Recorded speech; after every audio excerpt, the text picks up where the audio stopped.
그가 부활하신 다음에 바로 올라가신 것이 아니라 40일 동안 이 땅에서 복음을 전하셨다고 기록이 되어 있습니다. 500명이나 예수님이 부활하신 것을 다 보았습니다. 그러니까 역사적인 사실이에요. 바로 올라갔으면 제자들이 꾸며냈다고 할 수도 있는데 40일 동안 계셨으니까 많은 사람들이 부활하신 예수를 볼 수밖에 없습니다. 그런데 제자들에게 마지막 당부하신 말씀이 있는데 그것은 뭐냐면 예루살렘을 떠나지 말고 내게 들은 바 아버지께서 약속하신 것을 기다려라 그랬습니다. 요한은 물로 침례를 베푸었으나 너희는 몇 날이 못되어 성령으로 침례를 받으리라. 이미 요한복음 14장, 15장, 16장에 자세히 나와 있듯이 예수님이 십자가에서 고난 받으시기 전에 성령을 받아야 될 것을 말씀하시고 성령이 어떤 분인가를 자세히 설명을 해 주셨습니다. 그것을 지금 말씀하시는 거죠. 그러니까 내가 지금 떠나는데 너희는 떠나지 말아라. 예루살렘 떠나지 말아라. 주로 갈릴리에서 활동하셨기 때문에 그 북쪽 지역의 사람들이 많이 왔을 것입니다. 근데 다시 그곳으로 가지 말아라. 고향으로, 일터로, 집으로 가지 말고 여기 머물러 있어라. 성령 받을 때까지 있어야 된다. 지금 가장 중요한 얘기를 하고 있는 겁니다. 그런데 제자들은 이때 어떻게 반응했냐면 주께서 이스라엘 나라를 회복하심이 이때니까 참 기가 막힌 말을 했습니다.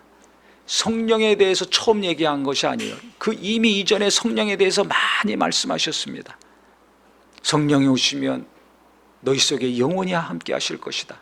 그는 진리의 영이기 때문에 너희를 진리 가운데로 인도하실 것이다. 성령이 임하시면 죄에 대해서, 의에 대해서, 심판에 대해서 세상을 책망하실 것이다. 보혜사 성령에 대해서 많은 말씀을 하셨습니다. 그 성령을 지금 주겠다고 하는데 대답이 뭐라고 합니까? 그 성령이 임하면 우리가 로마로부터 독립합니까? 그러니까 예수님이 지금 심각하게 말씀하시는데 제자들은 엉뚱한 대답을 하고 있는 겁니다. 그러니까 이게 얼마나 참 답답합니까? 우리가 말하다 보면 대화 안 되죠. 특히 아내들이 남편하고 대화 안 돼서 속 터진다고들 합니다. 몇 마디 하면 대화가 안 돼요. 지금 한마디 했는데 엉뚱한 답을 하잖아요. 속 터지는 지금 심정입니다. 우리가 봐도 얼마나 답답합니까? 그러면 예수님이 여기서 이렇게 답답할 수 있느냐? 이 멍청이들아, 어째 이렇게 답답하냐? 속이 터진다. 내가 너희를 두고 떠나기가 힘들구나. 이런 말 안 하셨어요. 호통을 치고 야단도 치지 않으셨어요. 한심하다고 혀를 차거나 한숨 짓지도 않으셨어요. 뭐라고 하셨는가? 이르시되 때와 시기는 아버지께서 자기의 권한에 두셨으니 너희가 알 바 아니요 오직 성령이 너에게 임하시면 너희가 권능을 받고 예루살렘과 온 유대와 사마리아와 땅끝까지 이르러 내 증인이 되리라. 이 말씀하시고 딱 떠나셨습니다. 때와 시기는 아버지께서 자기 권한에 두셨으니 너희 알 바 아니요. 이스라엘이 독립하는 거 너희들이 알 바 아니다. 신경 쓰지 말아라는 거예요. 때가 되면 그건 하나님이 알아서 하실 것이다. 때와 기한은 아버지께 속한 것이라는 겁니다.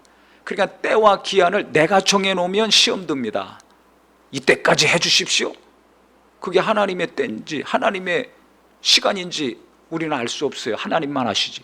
그러니까 뭐든지 내가 때를 정해놓고 기한을 정해놓고 하나님 협박하지 마세요. 시험 들지 마세요.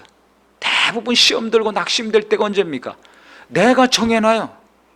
내가 정하면 안 됩니다. 정하는 것은 내가 아니라 하나님이십니다. 그래서 모든 일을 나한테 맞추면 사고 나는 거예요. 신앙생활 잘하고 하나님 도움 잘 받으시려면 내가 주인이 되면 안 됩니다. 내가 기준이 되면 안 돼요. 하나님이 기준이 돼야 돼요. 하나님한테 나를 맞춰야 됩니다.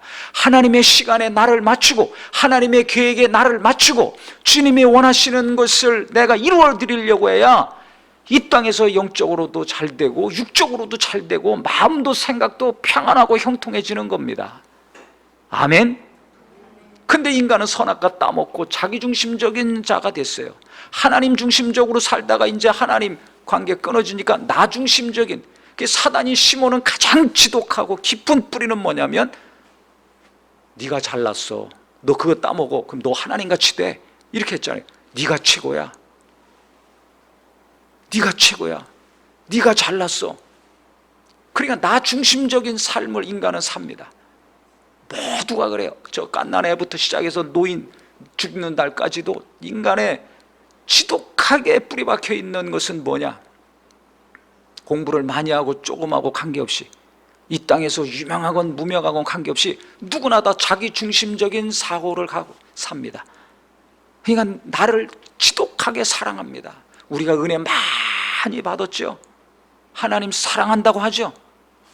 하나님 사랑하는 것과 내가 나를 사랑하는 거 한번 잘 계산해 보세요. 몇 대 몇인가? 그런 거 생각 안 해보셨죠? 내가 하나님 굉장히 사랑하는 것 같죠? 나를 사랑하는 것과 하나님 사랑하는 거 한번 쭉 적어보세요. 계산해 보세요. 비율이 어떻게 되는가? 내가 나를 사랑하는 것이 훨씬 퍼센테이지가 많습니다. 하나님 앞에 인색할 때가 얼마나 많습니까? 하나님의 것 하나님께 옮겨놓지 않는 사람들이 얼마나 많습니까? 하나님의 영광을 가리울 때는 양심의 가책도 없고 고통도 없어요.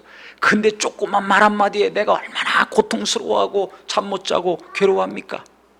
왜 그래요? 나를 사랑하기 때문에. 나를 조금이라도 건들면 참을 수가 없어, 견딜 수가 없어, 잠을 못 자, 혈압이 올라가. 왜 그래요? 나를 사랑하기 때문에 그래요. 하나님 사랑하면 그렇게 시달리지 않습니다. 아프지 않습니다. 그러니까 모든 것이 다 나를 향해져 있어요. 이걸 빨리 하나님의 은혜 가운데 바꿔야 됩니다. 자꾸 나 중심적으로 나를 향해서 향해져 있는 모든 것을 자꾸 예수님께로, 하나님께로 향하게 만들어야 됩니다. 그래서 제가 설교 중에 항상 말씀드리죠. 무슨 어려운 일이 있으면 그거 곰곰이 생각하면 벗어날 수 없어요. 왜 이런 일이 내게 일어났습니까? 하나님께 나가야 된다고 그랬죠. 내 모습 이대로, 내 아픔 이대로, 이 사건이 터진 거 그대로 하나님께 들고 나가야 돼요. 왜 일이 내게 지금 일어났습니까? 이게 뭡니까? 어떻게 해야 됩니까? 하나님께 나가야 돼요. 하나님께 물어야 돼요. 그래야 빛이 들어와서 뭐가 어두운 것이고 뭐가 밝은 것이고 어떻게 해야 될지를 알게 됩니다. 제대로 내 실상을 보게 됩니다. 아, 내가 죄인이구나, 내가 연약한 자구나. 그래서 깨닫고 돌이킵니다. 이게 회개죠. 그리고 상대방을 이해하게 되고, 그러니까 마음이 평안하게 되는 겁니다. 하나님께 나가지 않으면 깨닫지를 못해요. 빛이 들어오지 않으면 계속 어둠 가운데 있는 거예요. 그러면 가리워져 가지고 해결을 못합니다. 그래서 때와 기한은 하나님께 있는 것이다. 그러니까 너희들이 신경 쓰지 마라. 너희는 오직 성령을 받아라. 그러면 성령 받으면 능력을 받고 예루살렘, 유다, 사마리아 땅끝까지 내 증인이 되리라 그러셨습니다. 여기서 왜 이렇게 믿음도 없고 답답하고 미련하고 속 터지는 이 제자들에게 권면의 말씀을 하셨어요. 그거 너희들 신경 쓰지 마. 아버지가 알아서 하실 것이야. 너희는 다른 거 신경 쓰지 말고 오직 성령 받는 것만 신경 써라. 그러면 능력을 받고 내가 이 땅에서 행했던 것처럼 너희들이 예루살렘뿐만 아니라 유대, 사마리아 땅 끝까지라도 가서 나를 증거할 수 있어. 내가 이 땅에서 한 일 너희들이 보고 들은 거 그대로 할 수 있다 말씀하시고 가셨습니다. 그러면 이 오합지졸 같은 이 제자들이 어떻게 했습니까? 그 말씀 듣고서 열흘 동안 간절히 기도했습니다. 결국 오순절날 성령이 임했습니다. 그러니까 성령 충만해가지고 다 방언을 말하고, 그때 베드로가 설교해가지고 견딜 수 없어서 성령 충만하니까 성령에 이끌려서 복음을 전했는데, 예수를 전했는데 그때 찔림받고 3,000명이 회개하고 돌아왔습니다. 그날 하루에 3,000명이 구원받는 역사를 이루었어요. 이게 베드로가 할 수 있습니까? 40일 전에 어떻게 했습니까? 나는 저를 모른다 3번씩이나 부인했습니다. 그런데 어떻게 40일 만에 3,000명을 구원하는 사람이 되냐 이거예요. 제자들이 또 어떤 사람들이었습니까? 예수님이 계신데도 불구하고 네가 크냐 내가 크냐 서로 시기하고 질투하고 다퉜지 않습니까? 우리도 누가 잘 되면 배 아프잖아요. 교인들끼리도 뭐 하면 갈등이 있어요. 왜? 시기하고 질투해가지고. 네가 잘났냐? 나도 잘났는데 내가 더 잘났지. 이런 것들이 누구나 있습니다. 그래서 연초만 되면 전국의 전 세계 모든 교회들이 몸살을 앓습니다. 왜? 누구는 임명을 하고 누구는 임명이 안 되고, 누구는 이 일이 주어지고 누구는 안 주어지고, 각각 직분을 발표하잖아요. 아, 저 사람은 저런 은혜가 있고 은사가 있고 재능이 있으니까 저 일을 맡겼구나. 아, 나는 이런 재능과 은사가 있으니까 이 일이 맡겨졌구나. 이렇게 생각해야 되는데 세상에 물이 들어와 가지고 그걸 다 세상의 계급으로 생각합니다. 그러니까 내가 더 저 사람보다 높은 자리에 앉아야지 왜 낮은 자리에 앉았나, 이렇게 계급으로 생각하니까 시험 들어요. 그 전날까지도 하하하 호호호 신앙생활 잘하다가 말이 없어져. 모임에 안 나와. 불평하고 불만해. 왜? 시험 들어가지고. 왜 시험 들어요? 직분 때문에, 일 때문에. 제자들도 그런 거예요. 야, 네가 크냐 내가 크냐 서로 시기하고 질투하고 다퉜습니다. 그때 예수님이 말씀하셨죠. 누가 크고자 하느냐? 너희를 섬기는 자가 큰 자다. 누가 으뜸이냐? 1등이고 최고냐? 모든 사람의 종로로 타는 자가 최고다. 그러니까는 조용해졌죠. 도토리 키재기 하듯이 거기서 거긴데 서로 높아지려고 잘났다고 생각했는데 종로로 타는 자가 1등이다. 섬기는 자, 진짜 예수님을 사랑해서 교회를 섬기고 성도를 섬기고 하는 사람들은 누가 뭐라고 해도 충격 안 받고 시험도 안 듭니다. 누가 어떤 직분을 갖고 자리에 앉든지 관심 없습니다. 하나님이 내게 주신 거 묵묵히 겸손히 열심히 합니다. 그러니까 내가 교만한 사람인지 겸손한 사람인지, 다른 사람들과 항상 경쟁하고 비교하면서 시기 질투하는 사람인지, 아니면 내게 맡기신 일 겸손히 최선을 다하며 일하는 사람인지 자기 스스로를 볼 수 있어야 됩니다. 자기 남편, 자기 아내를 잘 보세요. 이 사람 속이 제대로 됐는지 안 돼 있는지 연수만 따지지 마시고. 그러니까 제자들 가만히 보면 형편이 없어요. 우리랑 거의 비슷합니다. 부활에 대해서도 예수님이 고난받으시고 다시 사실 것에 대해서 한 번, 두 번, 세 번이나 말씀하셨습니다. 그러면 알아들어야죠. 근데 어떻게 됐어요? 예수님 붙잡히시니까 다 도망가고 베드로 3번 부인하고, 예수님이 부활하셔서 그들에게 찾아가셨습니다. 제일 먼저. 그때 어떻게 했습니까? 완전 초상집이었잖아요. 제자들이 다 넋이 빠졌습니다. 예수님 저렇게 고난받으시고 안 계시니까, 무덤 속에 계시니까 자기들이 하나님의 아들이라고 영원히 주님과 함께 살 거라고 생각했는데 3년 만에 깨졌잖아요. 비참하게 십자가에서 죽으셨잖아요. 낙심, 슬픔으로 가득 차가지고 멍하게 그냥 모여서 있었습니다. 그때 예수님이 가서 그들에게 성령 받으라고 위로하시고 또 격려하셨죠. 도마는 그때 없었어요. 그랬더니 또 의심해가지고, 야, 어떻게 믿어? 아니 3번씩이나 부활에 대해서 이전에 말씀하셨는데 그 제자들 다 믿음이 없어요. 예수님이 부활하실 것이다, 이게 안 믿어져요. 그러니까 슬픔과 절망 가운데 빠져 있죠. 도마 같은 사람은 내가 만져봐야 믿지 어떻게 믿느냐. 그래, 2번째 나타나셨을 때 너 와서 만져봐라. 만져보고 믿었지 않습니까? 그러니까 우리가 성경을 통해서 이 제자들을 보면 믿음도 현찮고 의심 많고 질투하고 경쟁의식이 있고, 그 다음에 무슨 일 있으면 금방 낙심하고 좌절해요. 여자들보다 못해요. 이들이 낙심하고 있을 때 막달라 마리아하고 또 다른 2 여인이 무덤가로 막 가지 않았습니까? 예수님 시체를 잘 닦아드리고 염을 잘 해드리려고. 어떻게 보면 여자들만 또 못해요. 그리고 지금도 아니 성령 받아라, 아 그때 말씀하신 그 성령을 이야기하는구나 생각해야 되는데 그거 다 잊어먹은 거예요. 다 잊어먹었어. 아 나라가 독립합니까? 마지막 순간까지 주님하고 이별해서 주님 떠나시는 그 마지막 순간까지도 제자들은 어떻게 보면 실망스러워요. 한두 명이 아니라 지금 전체가 그래. 그 중에 하나는 또 예수님 은삼십에 팔았다가 스스로 자살해 죽었지 않습니까? 가룟 유단. 그 돈을 사랑하는 사람이었어요. 돈보다 하나님을 더 사랑하셔야 됩니다. 많이 벌건 조금 벌던 하나님 사랑하세요. 하나님께 심으세요. 그래야 거둡니다. 돈 사랑하니까 결국 삐딱하게 나가잖아요. 마귀가 그걸 알고 예수 팔 생각을 넣으니까 그 생각 그대로 받아들여가지고 스스로 목숨을 끊었습니다. 나머지 11제자 참 답답합니다. 마지막 순간까지 답답해요. 그래도 예수님은 실망하지 않았어요.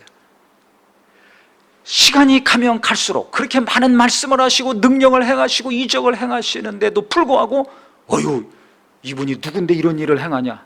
바람과 바다를 잠잠케 했을 때도 그랬잖아요. 지금 자기들 눈으로 5병이요 7병이요 이적을 일으키고 자기들 손으로 그것을 다 나눠주고 12광줄이 7광줄이 거둬왔는데도 불구하고 야, 너 왜 떡 안 가져왔어? 그 남은 빵 안 가져왔어?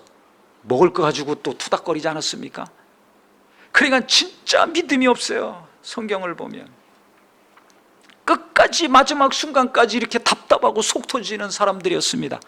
그런데 예수님은 이들에게 많은 실망을 하셨는지도 모르지만 그보다 더 이들에 대한 믿음이 있었습니다. 뭐가 있었다고요? 믿음이 있었어요. 그러니까 끝까지 성령 받아라, 성령 받아라.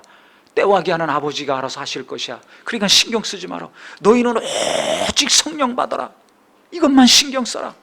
이 말씀하시고 떠나신 겁니다. 즉 제자들은 우리가 볼 때도 너무 수준 미달이에요. 그런데 주님은 이들에 대해서 기대를 하고 있습니다. 믿음이 있습니다. 이들 속에 있는 잠재력이 어떤 것인가. 지금은 저렇게 낙심하고 좌절하고 부인하고 질투하고 시기하고 인격적으로도 온전치 못하고 신앙도 온전치 못하고 하지만 저들에게 성령이 임한다면 큰 일을 할 사람들이라는 것을 주님은 아셨어요.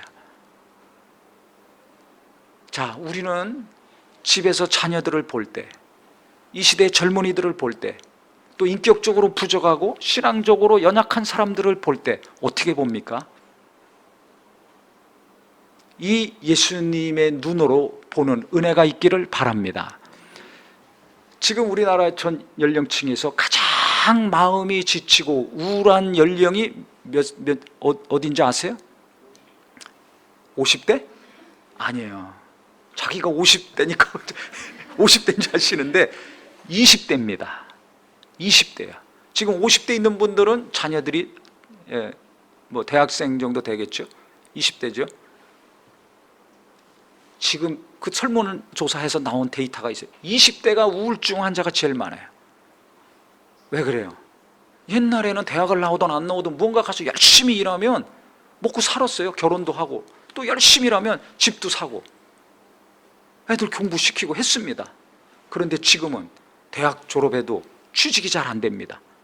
제가 90년대생이 온다는 책을 읽어보라고 2번인가 3번 말씀드렸죠. 50대 부모님들 꼭 보세요. 자녀들 20대니까. 또 중고등학생을 자녀로 둔 분도 꼭 읽어보세요. 지금 젊은이들이 어떻게 살고 있는지. 부모들 저는 필독서라고 생각합니다. 그거 읽으면 조금 이해가 됩니다. 왜 구급 공무원의 목숨을 걸고 있는가? 왜 재수 3수까지 하면서 4수, 5수, 어떤 사람은 7수까지 하더라고요. 공무원 시험, 구급 공무원 시험. 옛날에는 구급 공무원 누가 거들떠나 봤습니까? 근데 지금은 대학 들어가는 것보다 그거 더 목숨 겁니다.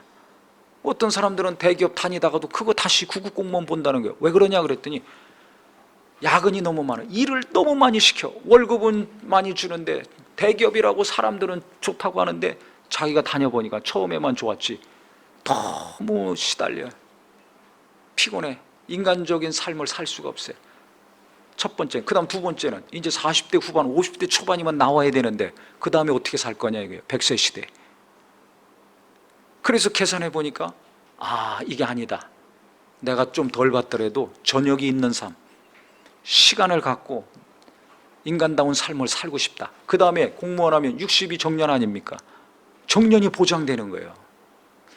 자기가 쓸 수 있는 시간이 보장이 돼 있고 정년까지 정년이 보장돼 있으니까 아무리 계산하고 계산해도 이게 더 낫다는 거죠. 그래가지고 대기업 다니다가도 구급 공무원 시험 본다는 거예요. 그걸 동생이 보고 형이 공부 잘하고 명문대 나와서 좋은 직장 갔는데 그거보다 이게 더 좋다고 덤벼드는구나. 그러니까 동생도 생각 안 하고 그냥 그 시험 보는 거예요. 그래서 지금 전국의 젊은이들이 다 공무원. 저는 이해를 못했어요. 왜 애들이 구급 공무원 시험에 그렇게 열심을 내는가. 이제 그 책을 보고 여러 가지 사례를 보고서 이래서 이러는구나. 취직하기 어렵고, 취직해도 정년 보장받기 어렵고, 비정규직이고, 그게 거의 알바 인생 사는 거예요. 시급 8,000원 인생 사는 거 아닙니까? 백몇십만 원 받고. 그러니까 그 돈 받고 자기 용돈하고 뭐 이것저것 하고 어떻게 연애를 해요? 연애도 못해. 결혼은 더 못하지. 그러니까 이게 사회적인 문제도 있지만 구조적인 문제도 있지만 지금 5, 60대가 살았던 시대와 이 시대는 너무나 다릅니다. 야, 내가 공부 대학까지 시켜놨는데 너는 왜 그 모양 그 꼴이냐? 나는 그렇게 안 했는데 너는 왜 그러냐? 이렇게 접근하면 큰일 납니다. 제가 지난주에 이제 그 어떤 방송국에서 만든 영상을 하나 봤습니다. 매력적인 사람이 돼야 세상에서 성공하지 않습니까? 사업을 하든지 뭘 하든지 간에. 그래서 어떤 사람이 매력적인 사람인가 그걸 연구하고 이제 실험해서 발표하는 그런 영상인데 대학생들 5명을 모집을 했어요. 그래서 이 5명이 이제 안산에 있는 중앙역에 모였습니다. 그래서 그 프로젝트를 담당하는 그 연구소 소장이 지도를 줬어요. 그래서 안산 중앙역에서 서울예술대학교까지 걸어서 가면 1시간이에요. 그 지도를 주고 5명 보고 찾아가라 했습니다. 그 한 뜨거운 여름이에요. 그 5명이 모여가지고 이제 가죠. 그런데 그 중에서 이제 어떤 사람이 이제 적극적으로 나서는 사람이 항상 있어요. 무슨 일 하면 리더십을 가지고. 그래서 여기저기 물어가면서 하는 겁니다. 택시 운전하는 분한테 가서도 막 두드리고 창문 두드리고 아버님 안녕하시냐 그러고 물어보고 감사하다 그러고 말도 농담도 많이 하고 또 뭐 먹고 가자 그러도 하고 그렇게 적극적으로 능동적으로 한 사람이 있었어요. 그래서 이제 어떻게 해서 1시간 걸려서 그 대학교까지 찾아갔습니다. 거기서 이제 설문조사를 하는 거예요. 5명. 누가 가장 매력적이냐. 여러 가지 문항을 가지고 조사를 딱 했는데 최고 점수가 나온 학생이 있었습니다. 그래서 그 모든 과정을 다 촬영을 한 거죠. 적극적이고 능동적이고 친화적이고 리더십도 있고 좋은 특성이 다 있는 거예요. 그러니까 최고 점수가 나온 거죠. 다른 사람들한테. 그 다음에 꼴등에 나온 사람이 있어요. 점수 제일 조금 나온 사람. 그 사람 가만히 보니까 그냥 마지못해 하는 거야. 우리가 무슨 일 하면 억지로 마지못해 하는 사람들 있죠. 불평하고 소극적이고 싫어하고 짜증내고 무슨 일을 하든지 이런 사람들이 있습니다. 극과 극이죠. 근데 이 연구를 담당하는 분이 이제 1대1 면담하는데 최고 점수를 받은 학생한테는 정반대로 얘기해 줬어요. 당신이 제일 매력 없는 사람으로 점수가 나왔다. 이거 이 사람 놀라는 거죠. 근데 그게 문제가 아니라 제일 점수 안 나온 사람, 소극적이고 억지로 마지못해서 불평하고 그러니까 말도 없고 친화적이지도 않고 이 사람 제일 점수 안 나온 사람한테는 당신이 제일 점수 많이 나왔다. 지금 설문조사 해보니까 당신하고 일하고 싶어하고 당신한테 호감을 갖고 모두가 당신이 최고 매력적인 사람이라고 결과가 나왔다. 그러니까 깜짝 놀라죠. 자기가 한 게 없으니까 알 거 아닙니까? 그런데 그 말 딱 하나 들었습니다.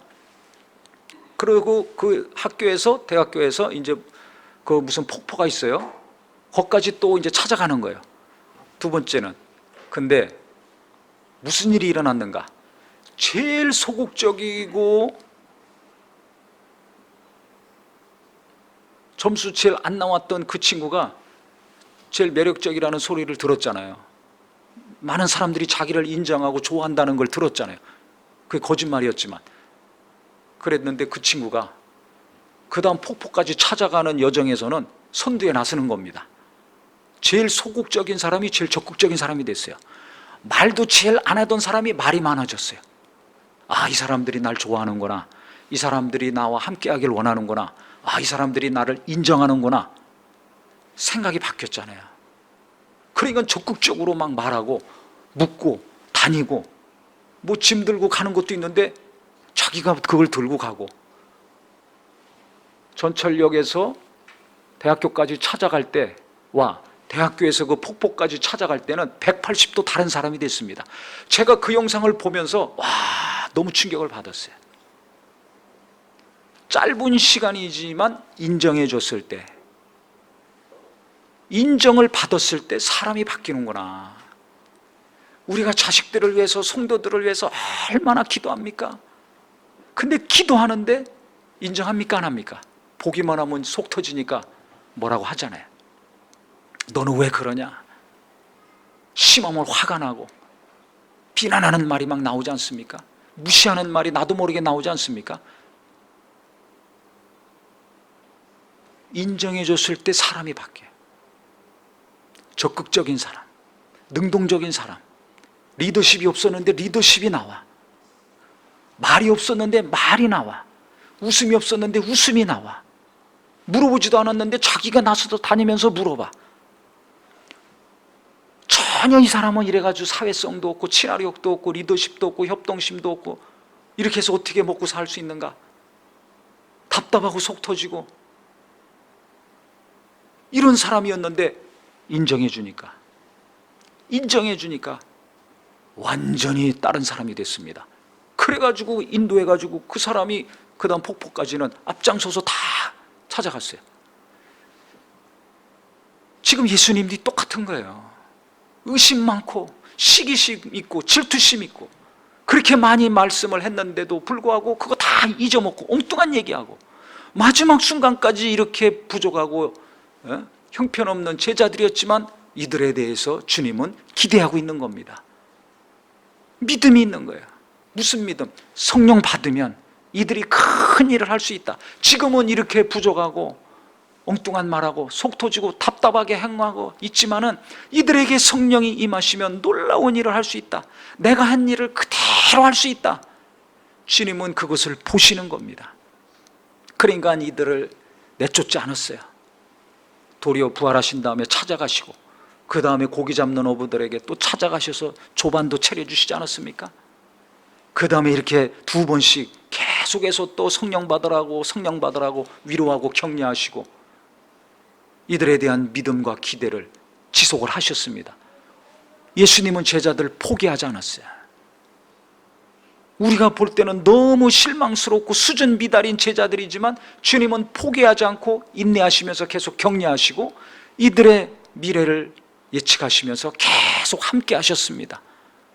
즉 뭘 하신 겁니까? 사랑하신 거죠. 진정으로 사랑하면 포기하지 않습니다. 계속 사랑하면 어떻게 됩니까? 인정하게 되고 기대하게 되고 믿음이 갑니다. 믿어주는 거예요. 아, 이 사람들이 날 좋아하는구나. 아, 이 사람들이 날 긍정적으로 생각하는구나. 나와 함께하기를 원하는구나. 이렇게 입력이 되는 순간에 확 바뀌지 않습니까? 똑같은 거예요. 그러니까 이들이 성령 받은 다음에 목숨 걸고 예수를 전했습니다. 사도 요한 빼놓고 다 순교당했습니다. 왜 그렇습니까? 주님이 우리를 인정해 주셨어. 예수님은 나를 포기하지 않고, 내가 3번씩이나 부인했는데도 불구하고 나를 포기하지 않고 내게 많은 영혼을 맡겨주셨어. 자기가 설교했을 때 3,000명이 돌아온 걸 봤지 않습니까? 얼마나 감사합니까? 얼마나 기쁘겠습니까? 이 죄인을, 이 원수 같은 자를, 이 연약한 자를 구원해 주신 것만 해도 감사한데 나를 살려주셨구나, 나에게 성령을 부어주시고 이렇게 놀라운 일에 사용해 주셨구나, 지금 죽어도 여한이 없죠. 그러니까 목숨 내놓고 복음을 전하고 목숨 내놓고 신앙생활하고 예배도 하고 기도하고 한 것입니다. 사랑을 받았을 때, 인정을 받았을 때, 신뢰를 받았을 때, 그때 연약한 자들에게서 놀라운 힘이 솟구쳐 나왔습니다. 이것이 우리에게 은혜요 믿음이 되기를 예수 이름으로 축원합니다. 그래서 나 같은 사람이 무슨 일을 할 수 있어? 믿음도 없고 의지도 없고 이렇게 인격적으로도 뭐가 많이 나 있는데 나 같은 사람 형편없는 사람이야. 하지만 주님은 상한 갈 때 꺾지 아니하고 꺼져가는 등불 끄지 않으시는 분입니다. 주님은 이렇게 주님이 따랐던 제자들 함께 하시고 나중에 성령으로 놀라운 일을 이루게 하셨어요. 그러니까 내가 포기하지만 않는다면 주님은 나를 통해서 반드시 하나님이 선한 일을 이루실 것이다. 이것이 소망이 되기를 바랍니다. 제자들보다는 좀 낫지 않습니까? 아무리 우리가 믿음이 연약하다 할지라도 이렇게 엉뚱한 정도는 아니잖아요. 그렇기 때문에 주님이 나를 볼 때는 별 볼 일 없지만 내가 내 자녀들이나 이웃을 볼 때는 정말 별 볼 일 없는 것처럼 여겨지지만 그렇지 않습니다. 하나님은 끝까지 함께 하시고 도우시려고 하시는 분이에요. 그래서 우리 젊은이들, 지금 현재 20대가 우리나라에서 제일 마음이 좌절이 돼 있고 우울하고 미래가 없기 때문에, 소망이 없기 때문에 그런데 이들을 어떻게 될 것인가? 또 교회마다 다음 세대를 위해서 어떻게 된다 많이 얘기하는데, 다음 세대를 위해서, 즉 주일학교 학생들 위해서, 젊은이들 위해서 기도도 많이 하고 이런 거 저런 거 해야 된다고 하지만 제가 볼 때는 지금 그들에게 제일 필요한 게 뭡니까? 위로입니다. 인정해 주는 거예요. 지금까지 말씀드린 것처럼 내가 인정받고 있구나, 나를 인정하고 있구나, 180도로 행동이 바뀌잖아요. 바로 이거예요. 기도 많이 해주면서 맨날 야단치고 호통쳐보세요. 아무 소용없어요. 우리는, 예수님도 우리를 위해서 기도하고 있어요. 지금도 보좌에서 기도하고 있죠. 성령도 우리 속에서 말할 수 없는 탄식으로 기도하고 있죠. 근데 기도만 한 것이 아니라 이와 같이 계속 인정해주고 기다리고 격려하고 붙들어주고 있는 겁니다. 한 것처럼 우리도 자식들 잘 키우려면 내가 기도하고 있는 거 하나님은 이루실 것이다. 그 다음에 뭐라고 하지 말고 그냥 인정해 주시고 믿어 주시기고, 그 단어를 많이 사용하시기를 바랍니다. 내가 기도하기 때문에 너는 하나님이 도우실 거야. 나는 네가 이렇게 잘 될 걸 나는 믿어. 다른 말 할 거 없이, 나는 야단치는 말이 나올 것 같아요, 막 속이 터져서 욕이 나올 것 같아요, 그러면 어금니 깨물고 아예 말하지 마세요. 인정하고 격려하는 말이 안 나오면 아무 말 안 하는 게 훨씬 낫습니다. 그 다음에 말이 나올 것 같으면 인정하는 말하세요. 인정해 줘야 돼요. 믿어줘야 돼요. 그래야 아이들이 변화가 됩니다. 그래야 청년들이 힘을 얻습니다. 성경 공부? 어떤 사람 성경 공부해야 됩니다. 아니, 성경이 들어가야지. 지금 마음이 무너지고 절망 가운데 있는데 말씀이 들어오냐 이거예요. 안 들어갑니다. 기도 모임 합시다, 뭐 집회합시다, 관심 없습니다. 그만큼 모르는 거예요. 자식을 모르고 젊은이들 모르는 거예요. 성령이 역사하시게 해야지. 그거 누가 모르나? 그러려면 어떻게 돼요? 인정해주고 격려해주고 기다려줘야 됩니다. 믿어줘야 됩니다. 이게 그들의 굳어진 마음, 무너진 마음을 이렇게 세우고 녹일 수 있는 거예요. 그렇게 해놓고 그 다음에 성경 공부를 하든지 기도를 하든지 집회를 하든지 뭐 독서를 하든지 교육을 하든지 해야지, 그게 안 된 상태에서 다른 거 아무리 열심히 해보세요, 효과가 안 납니다. 그래서 우리가 장년이건 청년이건 청소년이건 초등학생이건 미취학 학생들이건 다 마음이 어렵습니다. 마음이 어려울 때 내가 무엇을 해야 될 것인가? 무엇을 해야 될 것인가? 인정하고 격려하는 말, 이 말이 많이 나오는 입술이 돼야 되겠구나 결심하는 저와 우리 모두가 되기를 예수 이름으로 축원합니다. 예수님이 그렇게 하셨잖아요. 지금 제자들에게, 마지막까지 엉뚱한 말하는 제자들에게 계속 격려하시고 그들 믿어주고 기대하고 성령 받으라고 당부하지 않았습니까? 야단치지 않았잖아요. 무시하지 않았잖아요. 호통치지 않았잖아요. 욕하지 않았잖아요. 이들 포기하고 다른 사람들을 불러가지고 성령 주셔서 교회를 세우지 않았습니다. 계속 믿어준 겁니다. 이게 제자들을 순교하게 만든 겁니다. 그래서 우리가 다음 세대를 어떻게 해야 될 것인가? 젊은이들 보면 20대 30대고 또 10대 학생들 보면 그저 인정해주고 격려해주고 쓰다듬어 주시기를 예수 이름으로 축원합니다. 집에서도 자식 잘 키우는 비결 다른 게 없습니다. 그저 인정해주고 위로해주고 격려해주는 말 하시기 바랍니다. 좀 교만하고 거드름피고 목이 뻣뻣하면 그런 말 하면 안 되죠. 더 교만해지니까. 그런 사람 있으면 계속 기도만 하시고, 부족해서 속이 터지고 답답한 자식이나 청년이나 성도나 아내나 남편이라면 기도하면서 위로하고 격려하고 또 위로하고 격려하고 인정해주고 믿어줘야 돼요. 그러면 소극적인 사람이 적극적이 되고, 말이 없어서 문만 쳐닫고 있던 사람이 나와가지고 말하는 사람이 되고, 혼자만 있는 사람이 같이 밥 먹는 사람이 되고, 혼자 신앙생활 하던 사람이 같이 교제하는 성도요, 아내요, 남편요, 자식요, 부모가 될 것입니다. 그래서 우리는 주님이 우리를 이렇게 대하고 계시니까 이 은혜를 내가 계속 받으심으로 가족들에게 이것이 흘러가고 또 이웃들에게, 성도들에게도 계속 흘러가서 힘 있는 사람, 사랑을 받고 인정을 받고 기대를 받고 또 누군가가 계속 붙들어준다는 것을 함께 하고 있다는 걸 잘 알아서 이 어려운 시대, 힘 빠지는 시대 새 힘이 하나님의 은혜와 또 성도들과 가족들의 인정과 격려를 통해서 계속 유지되는 우리 모두가 되시기를 예수 이름으로 축원합니다. 기도하겠습니다.